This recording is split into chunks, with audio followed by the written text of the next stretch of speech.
اللہ تعالیٰ نے قرآن میں فرمایا کیا میں تمہیں ایسی تجارت نہیں بتاؤں، کیا میں تمہیں ایک ایسی تجارت نہ بتاؤں، حل ادلکم علی تجارت تنجیکم من عذاب علیم، یہ جو تمہیں دردناک عذاب سے نجات دے دے۔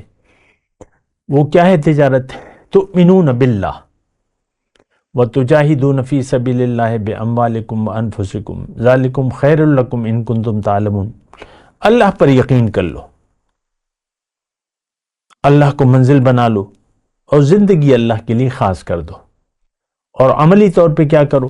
تجاہدون فی سبیل اللہ باموالکم وانفسکم، اللہ کے راستے میں محنت کرو اپنے مال سے اور اپنی جان سے۔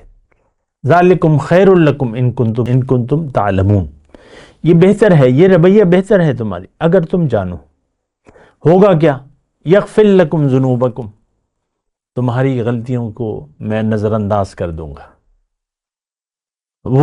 یغفر لکم ذنوبکم ویدخلکم جنات تجری من تحتها الانہار خالدین فیہا،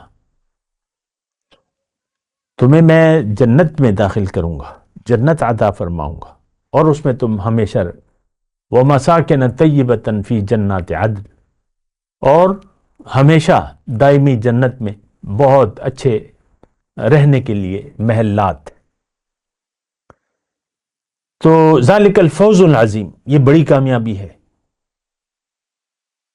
ہمارے لیے بڑی کامیابی کیا ہے؟ دنیا کما لیں، بڑا عہدہ، بڑا منافع، بڑا فائدہ، بڑی جائیداد وغیرہ جو بھی آپ کے وہ ہے، آپ تو اس کو فوز العظیم تو اس کو قرار دیتے ہیں۔ آپ کو من پسند منافع مل جائے، من پسند گھر مل جائے، گاڑی مل جائے، عہدہ مل جائے، تو آپ کہتے ہیں بڑی کامیابی ہے۔ ہم کامیابی دیکھیں، بہت واضح فرق ہے۔ اللہ تعالیٰ نے ہمارے لیے جو کامیابی کا معیار مقرر کیا ہے وہ دنیا کی نہیں، آخرت کی کامیابی ہے۔ ذالک الفوز العظیم، یہ بڑی کامیابی ہے۔ لیکن ہمیں کیا ہوا ہے؟ ہم تو دنیا کے دھوکے کا شکار ہو گئے، اور دنیا کا فائدہ، اس کو ہم بڑی کامیابی کہتے ہیں۔